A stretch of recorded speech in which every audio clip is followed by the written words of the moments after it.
মহারাজ একটু বলুন।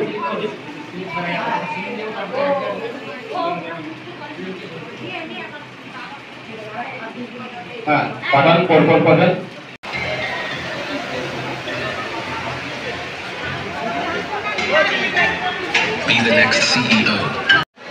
চলুন, শিয়ালদা সাউথ থেকে এবারে মেন লাইনে চলে আসলাম।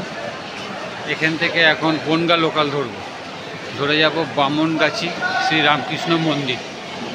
আজকে ওখানে অনুষ্ঠান, সঙ্গে থাকুন, দেখতে থাকুন আরপিজি ব্লগ।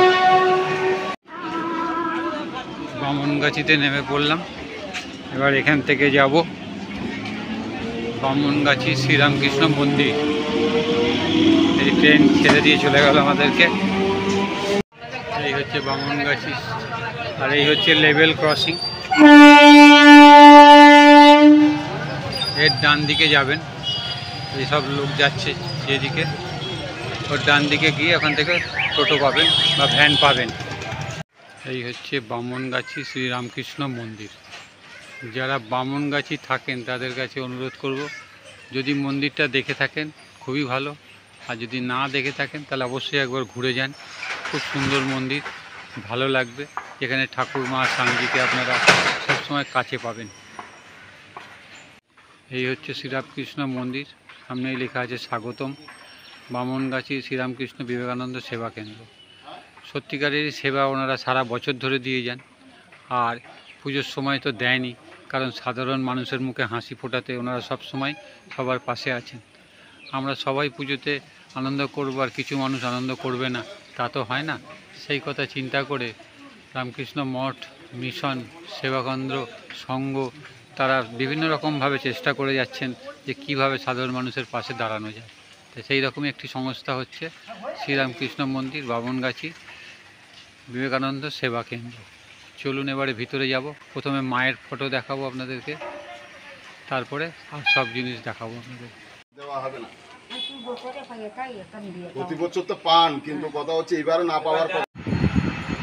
যে ঘরটা সবাইকে বসানো হয় মহারাজদের, সেই ঘরের সামনেই রয়েছে ঠাকুর মা আর স্বামীজির ফটো। নমস্কার, আমি এখন দাঁড়িয়ে আছি বামনগাছি বিবেকানন্দ সেবা কেন্দ্রে। আজকে এখানকার অনুষ্ঠান হচ্ছে বস্ত্র বিতরণ অনুষ্ঠান।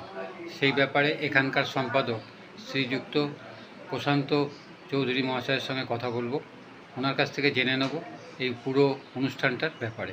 নমস্কার। নমস্কার। এই যে আজকের যে বস্ত্র বিতরণ অনুষ্ঠান, এটা কি প্রত্যেক বছর আপনাদের হয়? হ্যাঁ, শুভ মহালয়া উপলক্ষে প্রায় এটি আমাদের ধরুন 20 বছর ধরেই এই বস্ত্র বিতরণ করা হয়। আমাদের এই বস্ত্র বিতরণে প্রায় স্থানীয় 10-12টি গ্রাম থেকে মানুষেরা আসে। তাদেরকে নতুন শাড়ি, লুঙ্গি, আলতা, সিঁদুর এই সমস্ত দেওয়া হয়। এটা কতজন? প্রায় শতাধিক ব্যক্তি আজকে বস্ত্র পাবে।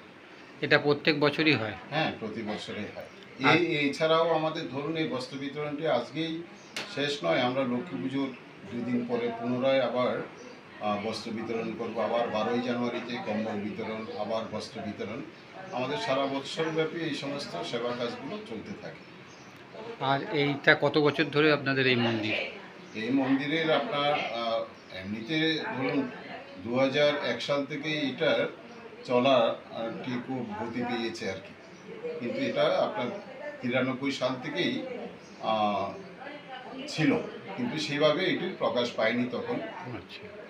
কর্মীদের অভাবের জন্য সেভাবে এই প্রতিষ্ঠান। আর এখানে যদি কেউ আসতে চান তারা কি বিকেলে আসবে? মানে তো বিকেলের বেলায় খোলা পাওয়া যায়? বিকেলবেলা, সকালবেলা ঠাকুরমা স্বামীজি যথারীতি পূজাটি হয়, আর অফিস তখন খোলা থাকে।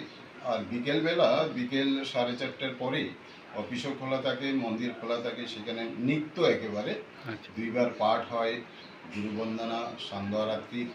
আর বিশেষ বিশেষ দিনে, যেমন ধরেন আজকের দিনে পরম পূজ্যপাদ শ্রীমৎ স্বামী অখণ্ডানন্দজি মহারাজেরও জন্মতিথি, সেই উপলক্ষে আলোচনা হয়।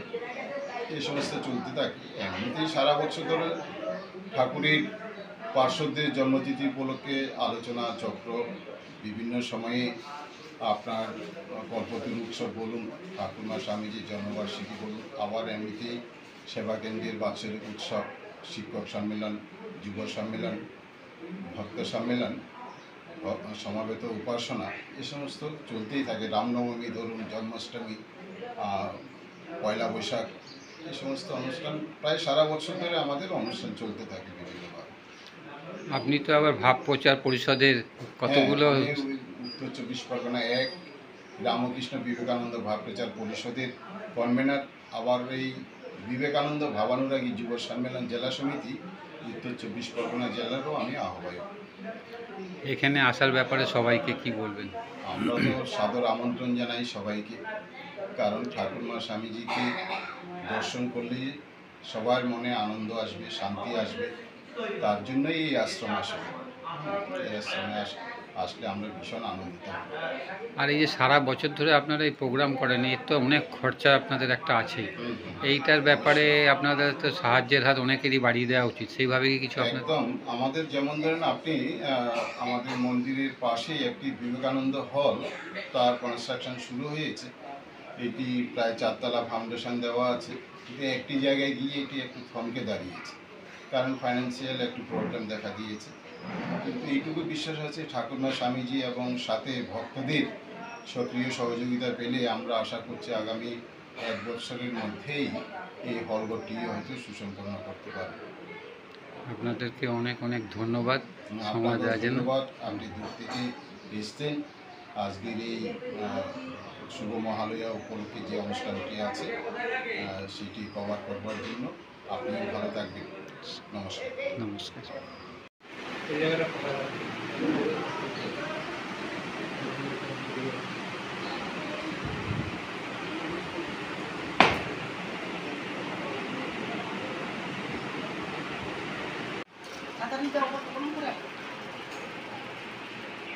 দেখুন না চলে যাবে।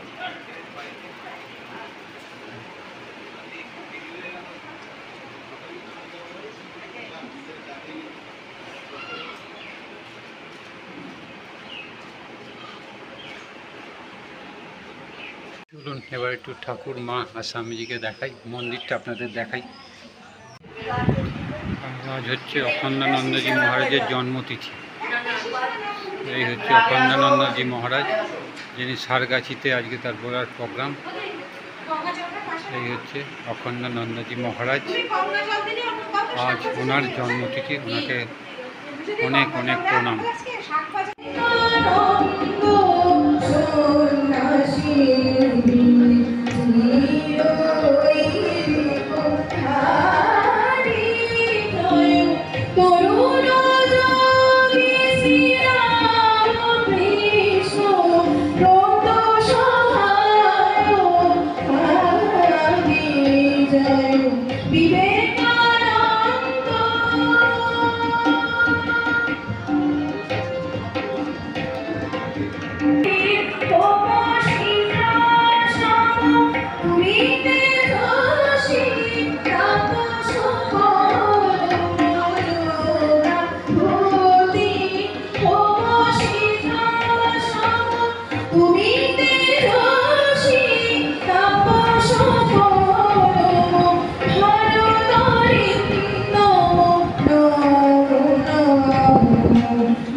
Sobe gira এটা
কি সব নাম লেখা হবে? নাম আর কি থাকবে এখানে? এখানে নাম কি পাচ্ছি না। আচ্ছা, শাড়ি দেওয়া হচ্ছে কি লুঙ্গি দেওয়া হচ্ছে সেটা থাকবে।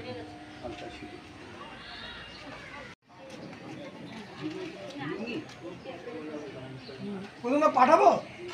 হ্যাঁ, পাঠিয়ে দাও। নাম লিখে তারা চেয়ারে বসবেন। নিচে বসতে অসুবিধা হলে চেয়ারে বসবে, দুটো ব্যবস্থায় রয়েছে। প্রদান করা হবে এবং আজকের এই দিনটি সম্পর্কে সংক্ষেপ রামকৃষ্ণ মঠ বামন্ডরা থেকে আপনাদের সুপরিচিত পরম পূজনীয় শ্রীমৎ স্বামী দয়া স্বরূপানন্দজি মহারাজ যথাসময়ে উপস্থিত হয়েছেন। সকাল 10টায় শুভারম্ভ হওয়ার কথা, ঠিক সকাল 10টায় ভগবান শ্রী শ্রী রামকৃষ্ণ পরমহংসদেব জগৎ জননী শ্রী শ্রী মা শারদা দেবী ও বিশ্ববিজয়ী স্বামীজির শ্রী চরণে তিনি পুষ্পার্ঘ্য নিবেদন করেছেন। পুষ্পার্ঘ্য নিবেদন করেছেন যার আজ শুভ জন্মতিথি পরম পূজ্যপাদ শ্রীমৎ স্বামী অখণ্ডানন্দজি মহারাজের শ্রীচরণে, এবং পরবর্তীতে তিনি কর্পূর আরতি করে আজকের এই শুভ মহালয়া উপলক্ষে এই বিশেষ অনুষ্ঠানটির শুভ সূচনা করলেন। তো প্রথমে পরম পূজনীয় শ্রীমৎ স্বামী দয়া স্বরূপানন্দজি মহারাজকে চন্দনের ফোঁটা দিয়ে বরণ করে নেব। আমি আমাদের সহ সভাপতি রঘুনাথ মন্ডল মহাশয়কে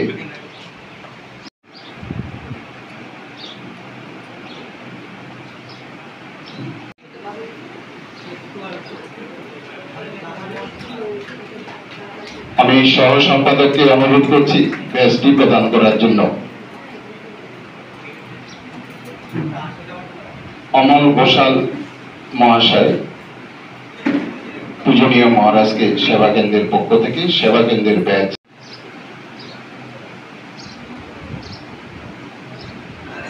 আমাদের এই সেবা কেন্দ্রের শুভাকাঙ্ক্ষী এবং দীর্ঘদিন ধরে মনীষা নামক যে সংগঠনটি, অনেক তুমি একটি ব্যাজ পড়িয়ে দেওয়া।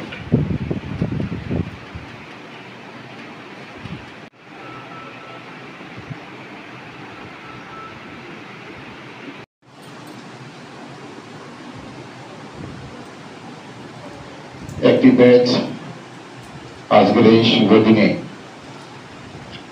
রামপ্রসাদ তুমি যাও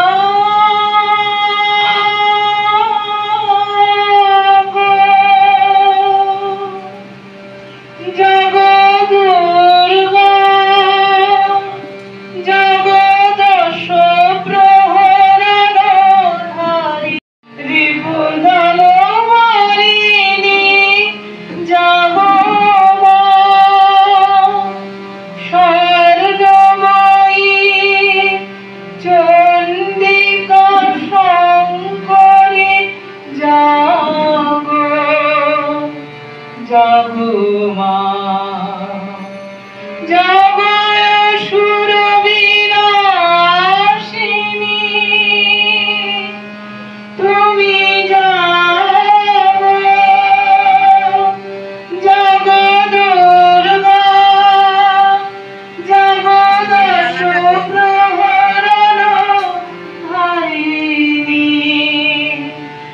অভয়া শক্তি বল প্রদায়িনী তুমি জাগো জাগো তুমি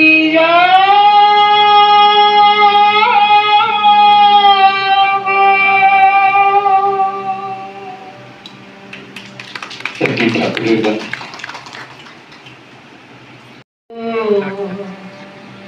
স্বর্গ থেকে নেমে এসে রাজেশ্বরী হয়ে তুমি ছিলে কালালিনী বেশে পতিত পাবন পতিত মায় করলো পূজা চুপে চুপে কে তোমারে জানতে পারে। আপনাদের সকলের প্রতি বামনগাছি শ্রী রামকৃষ্ণ বিবেকানন্দ সেবা কেন্দ্রের পক্ষ থেকে সুস্বাগতম জানাই। শুভ মহালয়ার দিন তৎসহ পরম পূজ্যপাদ শ্রীমৎ স্বামী অখণ্ডানন্দজি মহারাজের শুভ জন্মতিথি।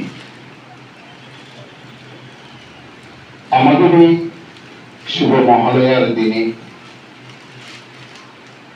শতাধিক ব্যক্তিদের প্রতি বছরে বস্ত্র বিতরণের কার্যসূচি হয়ে আসছে। এই কার্যসূচি সুচারুরূপে তখনই সুসম্পন্ন হয় স্বামীজির সেই মহান বাণী শিব জ্ঞানে জীব সেবা, এই মূল বাণীকে কেন্দ্র করে স্বামীজির চিন্তাধারা পরবর্তীকালে বিশ্বের বিভিন্ন প্রান্তে সেটি ফলপ্রসূ হয়েছে। আজও সারা বিশ্বব্যাপী রামকৃষ্ণ মঠ ও রামকৃষ্ণ মিশন তথা প্রাইভেট আশ্রমগুলি সেই শিবজ্ঞানে জীবসেবা, মানব সেবায় ঈশ্বর সেবা এটির উপরে জোর দিয়ে সদা জাগ্রত অবস্থায় রয়েছে এই কার্যসূচি। তাই প্রথমে পূজনীয় মহারাজকে প্রণাম না জানিয়েও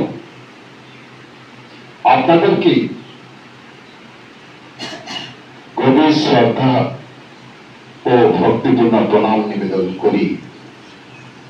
কারণ আপনাদের উপস্থিতি যদি আজকে না ঘটত তাহলে কোনোভাবেই রামকৃষ্ণ মঠ মিশনের এই বামনমোড়া মঠের উদ্যোগ, আমাদের উদ্যোগ যৌথভাবে প্রতি বছর এই অনুষ্ঠানটি হয়, সেটি কোনোভাবেই সম্ভব হয়ে উঠত না। তাই স্বামীজি বলছে, নররূপী নারায়ণের যতক্ষণ পর্যন্ত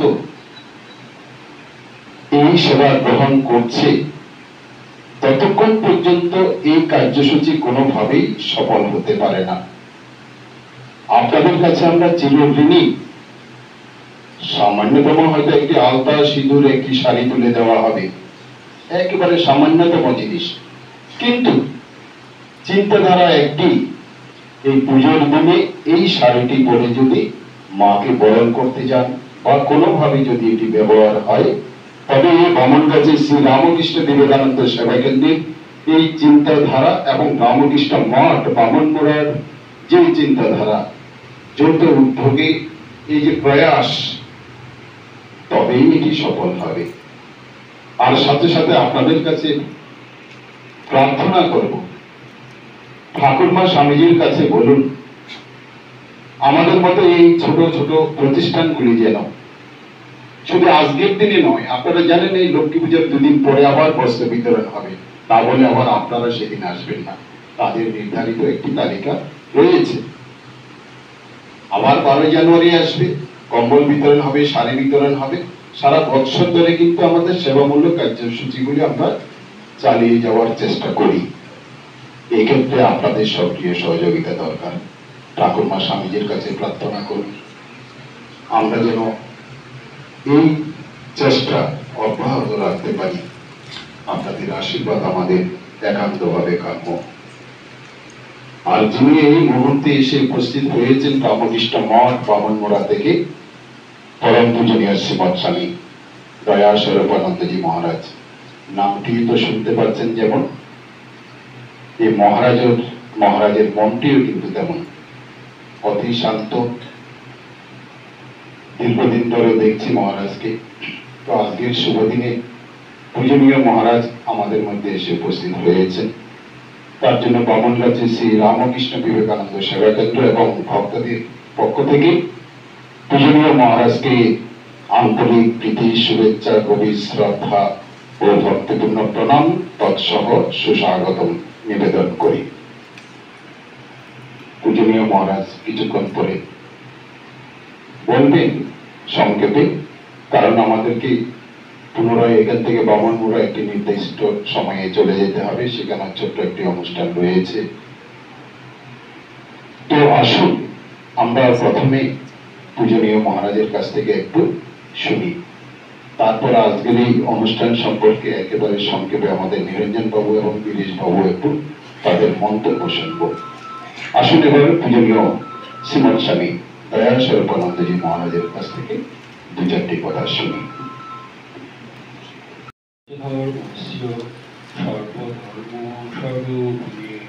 অবতার বরিষ্ঠায় রামকৃষ্ণায় তে নমঃ।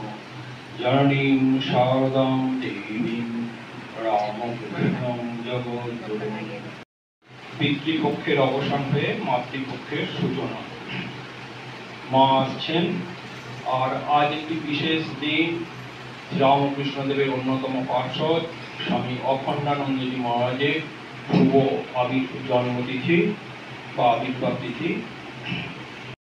আজকের দিনে এই মহালয়ের দিনে কলকাতার আহিরিটলায় জন্মগ্রহণ করেছিলেন। ওনাদের আদি নিবাস 100 বছর আগে বাংলাদেশের বরিশাল সম্ভবত ছিল। যাই হোক, উনি আহিরিটলার কোনো এক ভাড়াটিয়া বাড়িতে জন্মগ্রহণ করেন। তারপর উনি প্রথম থেকেই খুবই কৃচ্ছ সাধন করতেন, ফকৃষান্ন করতেন, গঙ্গা স্নান করতেন, মাথায় তেল মাখতেন না, খুবই কৃচ্ছ সাধন করতেন। ঠাকুর এই জন্য এটাকে খুব প্রশংসা করতেন, এটা সাত্ত্বিক ভাব বলতেন। তবে আবার এটাও বলতেন যে এত বুড়োটা এই কম বয়সে ভালো নয়। তা ঠাকুরকে উনি প্রথম দেখেন দীননাথ বসুর বাড়িতে, আমরা কথামৃত থেকে পাই যে হরি মহারাজ অর্থাৎ স্বামী তুরীয়ানন্দজির সঙ্গে দেখা করেছিলেন, দুজনে গিয়ে দেখেছিলেন, তখন খুবই ছোট। তারপর দক্ষিণেশ্বরে, দিন তারিখগুলো আমি বলছি না বা আমার মনেও নেই, দক্ষিণেশ্বরে ঠাকুরকে যখন দর্শন করতে যান তখন ঠাকুর জিজ্ঞাসা করছেন, তুমি কি আগে আমায় দেখেছো? বলছে, হ্যাঁ, খুব ছোটবেলায় আমি আপনাকে দেখেছি দীননাথ বসুর বাড়িতে। তখন ঠাকুর বলছেন, বাবা, এরও আবার ছোটবেলা? তখনই যা ছোট, বলছেন এরও আবার ছোটবেলা? বুড়ো গোপাল মহারাজকে সম্বোধন করে ঠাকুর বলছেন, দেখো বুড়ো গোপাল, এর আবার ছোটবেলা। তার মানে বুঝেই দেখুন কত ছোট বয়সে গেছেন। তা উনি খুবই নিষ্ঠাবান ছিলেন, ব্রাহ্মণ বংশে। ওনার নাম গঙ্গাধর গঙ্গোপাধ্যায় ছিল। পরে সন্ন্যাস নিয়ে স্বামী অখণ্ডানন্দ নাম পান। তা যখন উনি দক্ষিণেশ্বরে এরকম আসা যাওয়া করছেন, ঠাকুর দেখেছেন যে উনি খুবই নিষ্ঠা এবং এমনকি কোনো ব্রাহ্মণের বাড়িতেও কোনো অন্ন প্রসাদ গ্রহণ করেন না। ঠাকুর এই একঘেয়ে ভাব পছন্দ করতেন না, ঠাকুরের উদার ভাব। তা আসা যাওয়া করছেন, তা ওনাকে একদিন রাত্রিরে আসেন। উনি সাধারণত এমন আসতেন যাতে দুপুরবেলা দক্ষিণেশ্বরে দুপুরে প্রসাদ না পেতে হয়, কেন জানেন ওখানে তো মা কালীকে ওই মাছ ভোগ দেওয়া হয়, তো আমিষ ভোগ দেওয়া হয়। তা ওইসব উনি করবেন না, উনি হরিষান্নই খাবেন। কিন্তু ঠাকুর এই একদিন উনি রাত্রিবাস করেছেন, কোথায় থেকে যা, দুপুরে বলছেন, যা মা কালীর গঙ্গা জলের রান্না, মা কালীর অন্ন, তারপরে রাধাকান্তজির অন্ন, তুই যা আজ প্রসাদ খা।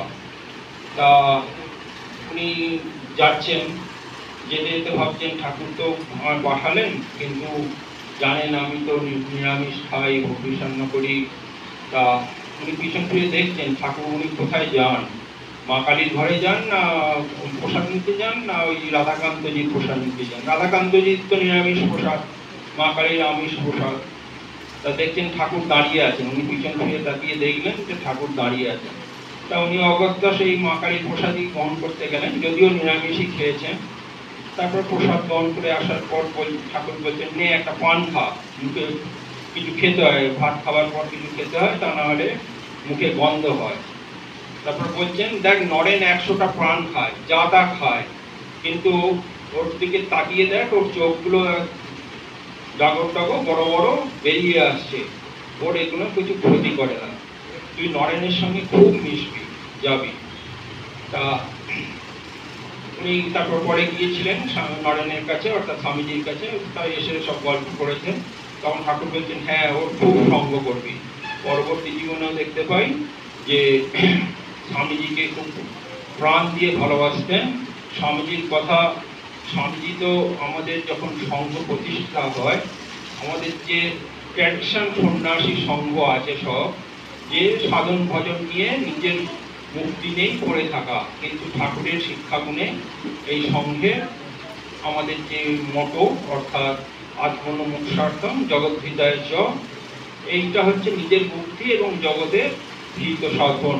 হ্যাঁ, তা এইটা উনি যখন করছেন, সেটা খুবই করেছেন। স্বামীজি যখন প্রচার চালু করেন, সকলে এটাকে খুব সাধারণভাবে মেনে নিতে পারেননি। অনেক ঠাকুর স্বামীজির গুরু ভাইয়েরাও প্রথমে না আপত্তি, একটা ওদের মনে খটকা লেগেছিল, সেই গৃহস্থ গুরু ভাইরাই হোক আর সন্ন্যাসী গুরু ভাইরাই হোক। কিন্তু কিছু কিছু আছে সন্ন্যাসী গুরু ভাইরা স্বামীজির কথা এক বাক্যে শিরোধার্য করে দিয়েছিলেন। তাদের মধ্যে অখণ্ডানন্দজিও ছিলেন এবং উনি যা বলতেন। আর অখণ্ডানন্দজি প্রাণের থেকে, অখণ্ডানন্দজি না, সব গুরু ভাইরাই স্বামীজিকে প্রাণের থেকে ভালোবাসতেন। দেখতে না পেলে অস্থির হয়ে উঠতেন। এরকম যখন পরিব্রাজক অবস্থায় স্বামীজি ঠিক করলেন আর কারোর সঙ্গে দেখা করবেন না, কিন্তু অখণ্ডানন্দজি জিদ করলেন না, স্বামীজির সঙ্গে দেখা করতেই হবে স্বামীজি আমেরিকা যাওয়ার আগে। তখন উনি খুঁজে বার করে দেখা করলেন।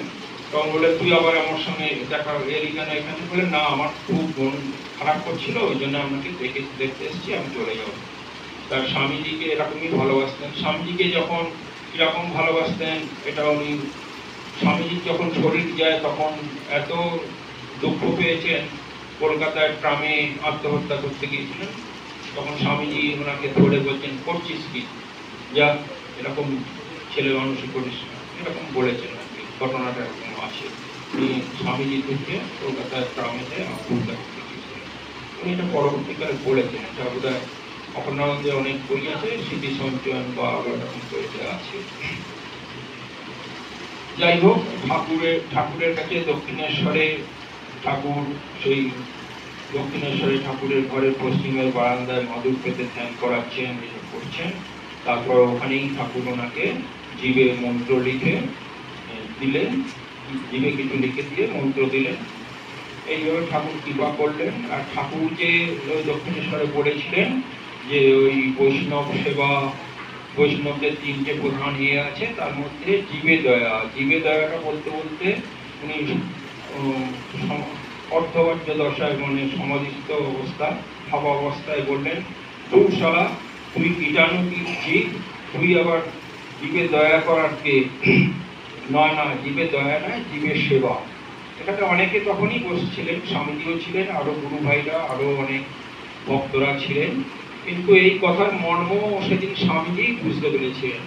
তারপর ঠাকুরের ঘর থেকে এসে স্বামীজি বলেছিলেন, ভগবান যদি কোনোদিন দিন দেয়, তবে এই আজকে ঠাকুরের মুখে যে আমি বাণী শুনলাম যে মনের বেদান্তকে ঘরের মধ্যে আনা, এটা যদি দিন দেন আমি করে দেখাবো। সেই শিবকেনে জীব সেবা, এই শিবকেনে জীব সেবা যে আমরা শুধু করছি তা নয়, যখন অবতার আসেন সেই সঙ্গে এই ভাবটি এখন আমাদের সর্বত্র জগতে, এমনকি সর্বত্র এটা চলছে। এবং অন্যান্য ধর্মীয় প্রতিষ্ঠানগুলো বাধ্য হয়েছেন এই ভাবটা নিতে। আপনারা দেখবেন তো, যারা খুবই সাধন ভজন এইসব নিয়ে থাকেন, তারাও কিন্তু এই ভাবটা কাজ করছে, নিয়ে কাজ করছেন। হয়তো শিব জ্ঞান ভাবছেন কিনা বলতে পারবো না, যেটা খুব ব্যাপার, কিন্তু এই ভাবটা, সেবা ভাবটা এখন দেখবেন সব ধর্মীয় প্রতিষ্ঠানের মধ্যেই অল্প বিস্তর আছে। আমরা, ঠাকুর বলছেন যে প্রতিমা, মাটির প্রতিমায় পুজো হয় আর জ্ঞান্ত মানুষের পুজো হয় না, সবার মধ্যেই ঈশ্বর আছে। ঈশ্বর এই জগতে ওতপ্রোতভাবে আছেন। সেই তার মধ্যে বেশি মানুষের বেশি প্রকাশ। যেমন সূর্যের আলো মাটিতে একরকম প্রকাশ, জলে একরকম প্রকাশ, আয়নার মধ্যে আর একরকম, সেরকম মানুষের মধ্যে এই প্রকাশটা বেশি, ঈশ্বরের প্রকাশ বেশি।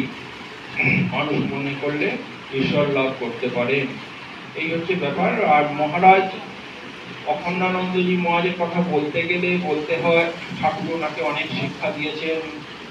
দক্ষিণেশ্বরে কোনো ভিখারি এসছেন, পয়সা দিয়েছেন, দিয়ে আবার গঙ্গা জলে হাত ধুয়েছেন। কোনো বিষয়ই যদি দক্ষিণেশ্বরে ঠাকুরের ঘরে এসেছিলেন এক ব্রাহ্মণ, দক্ষিণেশ্বরে গঙ্গায় স্নান করছেন, করতে করতে যত বিষয়ের কথা বলছেন, তখন যখন এসেছেন ঠাকুর তাকে তিরস্কার করতেন, তুমি এসব স্নান করতে করতে এসব কি বিষয়ের কথা বলছো? এই দক্ষিণেশ্বরে কত গাছপালা, কত ইনকাম, এসব কথা বলছিল। তা তখন ব্রাহ্মণ তো খুবই রুষ্ট হয়ে চলে গেলেন। তা ঠাকুর বলছেন, ওখানটা ভালো করে গঙ্গা জলে ধুয়ে দিই, ওখানটাও বিষয় দিয়ে। তা এইভাবে শিক্ষা দিচ্ছে। আরেকবার ওই নাম যশটাকে ঠাকুর এত থুতুকে ঘৃণা করে ফেলে দিচ্ছেন যে ওনার জামার হাতাও ভিজে গেছেন থুতুতে। তা নাম যশটা যে খুবই হেয়, সেটা ওনার মধ্যে আছে। আর অখণ্ডানন্দজির জীবনে উনি বলেছেন যে উনি যে ভারতবর্ষে গোটা তিব্বত ভ্রমণ করেছেন, সব হিমালয় ওনার খুব প্রিয় ছিল, সেখানে ভ্রমণ করেছেন। সেখানে উনি বলছেন 12 বৎসর আমি পয়সা ছুঁইনি, গোটা ভারতবর্ষ ঘুরে বেরিয়েছি। আমরা আর কল্পনাও করতে পারবো না। আমরা এখান থেকে যদি ওই আমাদের বামুনগাছি বাস স্ট্যান্ডে যাই, পয়সা না থাকলে আমাদের মনে হয় যে যেতে পারবো না।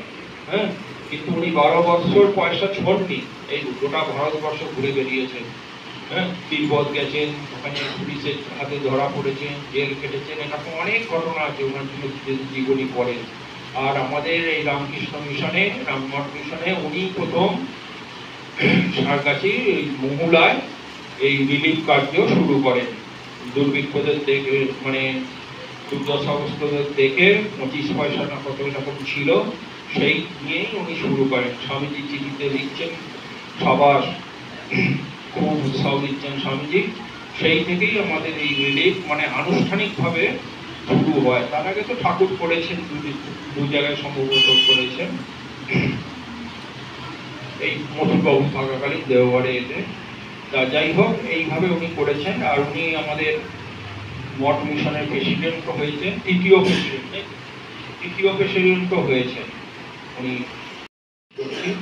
ওম শান্তি শান্তি শান্তি। ওম ওম তৎসৎ। শ্রীরামকৃষ্ণার্পণমস্তু। চৌধুরী মহাশয়কে আমার আন্তরিক অভিনন্দন, শুভেচ্ছা এবং প্রণাম। রামকৃষ্ণ পরমহংসদেব ঠাকুর এবং মা সারদা মা এবং যুব প্রতীক স্বামী বিবেকানন্দকে আমার নমস্কার, প্রণাম, ভক্তিপূর্ণ প্রণাম জানিয়ে, এবং আমাদের বামনগোড়া মঠের মহারাজ আছেন তাকেও আমার প্রণাম জানিয়ে দু চারটি কথা বলবো। হ্যাঁ, আমি দীর্ঘদিন ধরেই এখানে আসি। প্রশান্তদা আমাকে আমন্ত্রণ করুন বা না করুন, আমি আসার চেষ্টা করি। তো এবারে কি হয়েছে, কয়েকদিন আগে প্রশান্তদার একটা ফোন পাই আমি, এবং ফোন করে বলেন যে বিরেশবাবু, আপনি আপনার এলাকা থেকে যদি 5 জন এমন কোনো ব্যক্তি বা মহিলা থাকেন যে তাদেরকে নির্বাচিত করে আপনি পাঠান, আমরা তাদেরকে শাড়ি এবং লুঙ্গি প্রদান করব। তো শুনে আমার খুব ভালো লেগেছিল। এবং আপনারা যারা জানেন, চেনেন, প্রশান্তবাবু নিরলস পরিশ্রম করে করেন, এবং শুধুমাত্র বছরে একটি দিন নয়, 365 দিন মানুষের পাশে থাকার চেষ্টা করেন। সে স্বাস্থ্য পরীক্ষা শিবির হোক, কিংবা আপনাদের মতো মানুষদের শাড়ি, বস্ত্র, কম্বল, আলতা সিঁদুর তুলে দিয়ে, অর্থাৎ জীবে প্রেম করে যেই জন সেই জন সেবিক ঈশ্বর। উনি জীবে প্রেমে বিশ্বাস করেন এবং আমাদেরকে নিয়ে করার চেষ্টা করেন, প্রত্যেককে নিয়েই। এই জন্য প্রশান্তবাবুর মতো মানুষ আছেন বলেই এখনো সমাজটিকে আছে, এখনো আমরা স্বপ্ন দেখি আগামীতে এগিয়ে যাওয়ার। তাই আসুন আমরা হতাশ না হয়ে স্বপ্ন দেখি, আরো আরো বড় করে স্বপ্ন দেখি, এই কথা বলে, এবং সবাইকে অভিনন্দন, শুভেচ্ছা এবং আসন্ন শারদ উৎসবের শুভেচ্ছা জানিয়ে সবার জীবনে শারদ উৎসব আনন্দময় হয়ে উঠুক, একথা বলে আমি আমার সংক্ষিপ্ত বক্তব্য শেষ করলাম। ধন্যবাদ।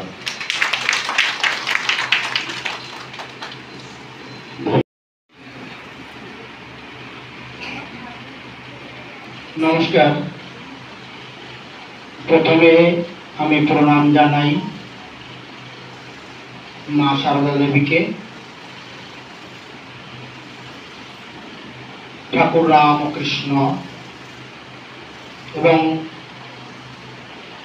তার বীর পুত্র স্বামী বিবেকানন্দ। মঞ্চে উপস্থিত আছেন দয়া স্বরূপানন্দজি মহারাজ, মঞ্চে আছেন আমার শ্রদ্ধেয় দাদা মান্যবর প্রশান্ত চৌধুরী মহাশয়, উপস্থিত আছেন বীরেশ দা, দীপক দা, অনেক এই কর্মকাণ্ডের সঙ্গে যারা যুক্ত, এই রামকৃষ্ণ মঠের সঙ্গে যারা যুক্ত, বামনগাছি শ্রী শ্রী রামকৃষ্ণ মন্দিরের সঙ্গে যারা যুক্ত, তাদের প্রত্যেককে, ভক্তিমতী মায়েরা আছেন এই রামকৃষ্ণ মন্দিরের সঙ্গে যুক্ত আছেন। মায়েরা না থাকলে কিন্তু কখনো কোনো মন্দির বা সেবা কার্য সুসম্পন্ন হয় না। তো সেদিক থেকে মায়েরাও রয়েছেন, মঞ্চে উপস্থিত আছেন বা আমার সম্মুখে যারা বসে আছেন, আমার ভক্তিমতী মায়েরা, যারা আমাদের শক্তি, তাদেরকে আমার সশ্রদ্ধ প্রণাম। বেরিয়াতে একটি তীর্থধাম হয়েছে, সেটি হলো শ্রী শ্রী রামকৃষ্ণ মন্দির, যে মন্দিরে আসলে আমরা শান্তি পাই। আপনারা আসেন প্রতিদিন, আমি শুনেছি বা দেখি, কথা বলার সময় নেই, আপনারা অনেকক্ষণ বসে আছেন, আমাদের এই দাদাদের সেবা কার্য করছেন। আজ একদিন নয়, যতদিন ধরে এখানে এই মন্দির তৈরি হয়েছে, সেই দিন থেকেই আমার প্রশান্তদা এবং তার সহযোগী যোদ্ধাদের নিয়ে এই শিব জ্ঞানে জীব সেবা, যেটা স্বামী বিবেকানন্দ, যেটা আমার রামকৃষ্ণের কথা বাণী, সেই শিব জ্ঞানের জীব সেবা তিনি করেই চলেছেন। আমরা এই জগতে কেউ চিরদিন থাকবো না, আমরা ক্ষণস্থায়ী, এই আছি এই নাই, কেউ চলে যাব দুদিন পরে, কিন্তু এটা পড়ে থাকবে, এটা জন্মান্তর, অর্থাৎ আমরা তো দেখে যাবই, আমাদের পরবর্তী জেনারেশন, তার পরবর্তী জেনারেশন সবাই দেখবে যে রামকৃষ্ণ মন্দিরে বস্ত্র বিতরণ হচ্ছে, সামাজিক কাজ হচ্ছে, সেবামূলক কাজ হচ্ছে, শিব জ্ঞানে জীব সেবা হচ্ছে। এটা কিন্তু চলতেই থাকবে। হয়তো আমাদের প্রশান্তদা দিন, বছরের পর বছর থাকে, আমরা যতটুকু পারি, কিঞ্চিত যতটুকু পারি আমরা সহযোগিতার হাত আমরা দাঁড়িয়ে দেব এবং দিয়ে থাকি, আমরা দেব। তাই আমি মায়ের কাছে প্রার্থনা জানাই, আমি রামকৃষ্ণের কাছে প্রার্থনা জানাই যে আমার প্রশান্তদা যতদিন বেঁচে আছেন, যতদিন এই জগতে আছেন, ততদিন যেন এই সেবামূলক কাজের সঙ্গে যুক্ত থেকে নিজের জীবনটাকে অতিবাহিত করে ইহ জগতের লীলা সঙ্গ করে পর জগতে চলে যেতে পারেন। তাই তাকেও আমার সশ্রদ্ধ প্রণাম জানাই এবং দয়া স্বরূপানন্দ মহারাজকে আমার সশ্রদ্ধ প্রণাম জানাই। উপস্থিত সকল ভক্তিমতী মায়েদেরকে আমার সশ্রদ্ধ প্রণাম, ভক্তিপূর্ণ প্রণাম জানিয়ে আমার অতি সংক্ষিপ্ত বক্তব্য এখানেই শেষ করলাম। নমস্কার।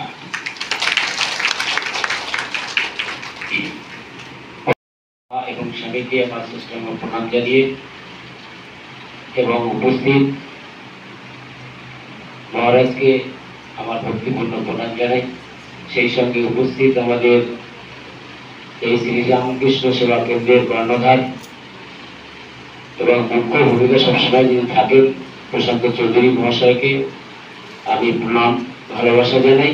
সেই সঙ্গে যারা উপস্থিত আছেন আমাদের সংস্থার পক্ষ থেকে যারা সবসময়ের জন্য এখানে থাকেন এবং মন্দিরের জন্যই তারা তাদের সকাল থেকে সন্ধ্যা পর্যন্ত কাজ করে যান, তাদের সকলকে আমি সশ্রদ্ধ সম্মান এবং ভালোবাসা প্রণাম জানাই। সেই সঙ্গে আজকে যারা বস্ত্র গ্রহীতা আছেন তাদেরকেও সব আমি প্রণাম জানাই। আজ দীর্ঘদিন ধরেই আমরা এই যে বস্ত্রদান বিতরণ করবেন এবং মহারাজ প্রসাদ স্বরূপ যেটি মঠ মিশনে দেখেন একটি করে চকলেট হাতে দেওয়া, গুরুদেব স্বয়ং দেন, প্রেসিডেন্ট ভাইস প্রেসিডেন্ট মহারাজরাও দেন, আজকে পূজনীয় মহারাজ সেটি নিয়ে এসেছেন। আপনাদেরকে প্রসাদ স্বরূপ একটি করে চকলেট দেওয়া হবে। আর আপনাদের জন্য যে নির্ধারিত বস্ত্র, এটি এখানে চকলেটটি এখানে রাখুন।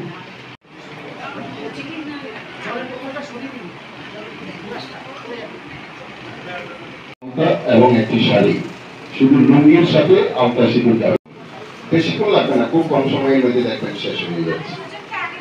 এক এক করে চলে আসুন, তারা চলে আসুন। কুপনটা রাখবেন আগে, শুধু ফাঁকা রাখবেন। হ্যাঁ ঠিক আছে, দেখবেন সেখানে লুঙ্গি কোথাও লেখা আছে কিনা। দাঁড়ান আপনি দাঁড়ান তো, একটু দাঁড়ান। হ্যাঁ ঠিক আছে, দেওয়া হবে বস্তুগুলো, একটু দাঁড়ান, মাঝখানে ডিস্টার্ব করবে না, বেশি করে লাগবে। একটু দাঁড়ান, কুপনগুলো নিন তো। হ্যাঁ ঠিক আছে। আর আমার কাছে যদি কুপনটা দীপকদা নেবে, ঠিক আছে, সহজে হবে। ওনাকে একটু, হ্যাঁ আসুন আসুন, ঠিক আছে ঠিক আছে। হ্যাঁ, লাল লাল দেওয়া আছে। লাল করবেন নাকি একটু লাইট কালার দেবে? ওই যে কি বলছে একটু দেখুন তো। হ্যাঁ হ্যাঁ হ্যাঁ, উনি কি চাইছেন কি? আসুন এবার আস্তে আস্তে আসুন। এটা লুঙ্গি মনে হয় না? হ্যাঁ ঠিক আছে। বিপদটা একটু দেখবেন, লুঙ্গি না শাড়ি লেখা আছে দেখবেন পাশে। স্লিপ কোথায় আপনার? ও না, বিপদটার নিচে অনেক আছে।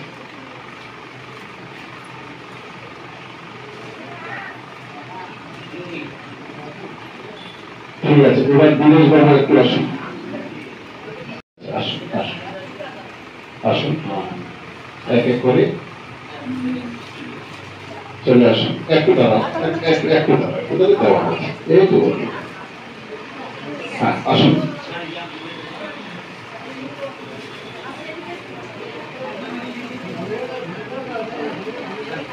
হ্যাঁ ঠিক আছে, এসো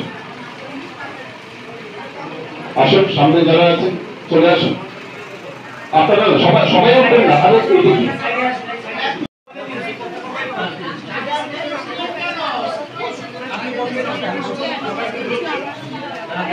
হ্যাঁ ঠিক আছে।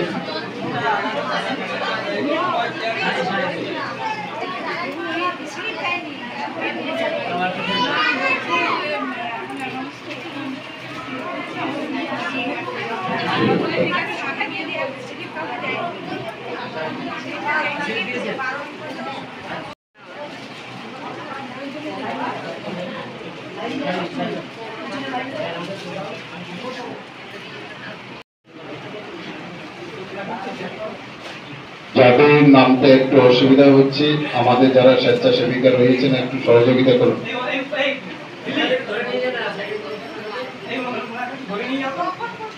এক এক করে নিয়ে নিচের দিকে নামতে থাকুন। প্রণাম করবেন এখানে, প্রণাম।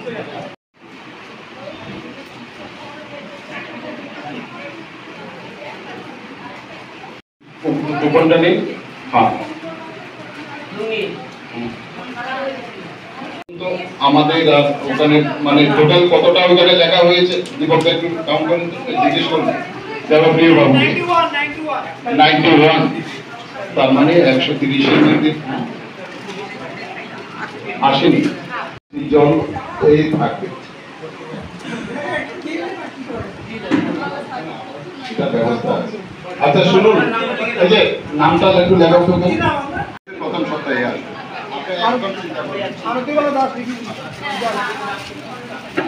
তুমি সুবীর একটু মাথায়, সুবীর একটু মাথায় রেখো, ওই ডিসেম্বর মাসে একটু কম্বলের জন্য ওনার একটি নাম লিখে। ঠিক আছে, না না না ঠিক আছে, না না আমি ওই ঠাকুরকে বলুন, ঠাকুর আপনাদের মঙ্গল করুন।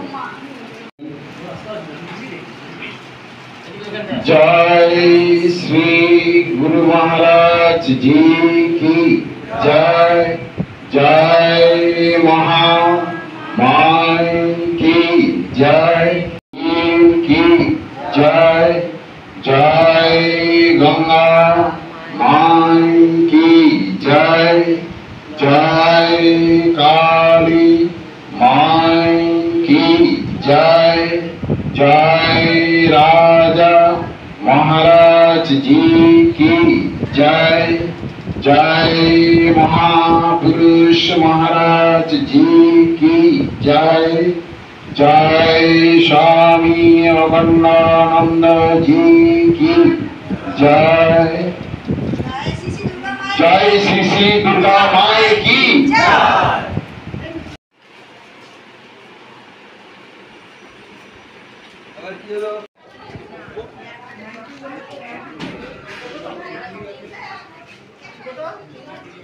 চলুন পুরো অনুষ্ঠানটা আজ এখানেই শেষ করলাম। যদি ভালো লাগে অবশ্যই একটা লাইক শেয়ার সাবস্ক্রাইব করবেন। পরবর্তী ভিডিও আবার দেখা হবে। পিছনেই আমার মন্দির দেখতে পাচ্ছেন। চলুন এখানেই শেষ করি।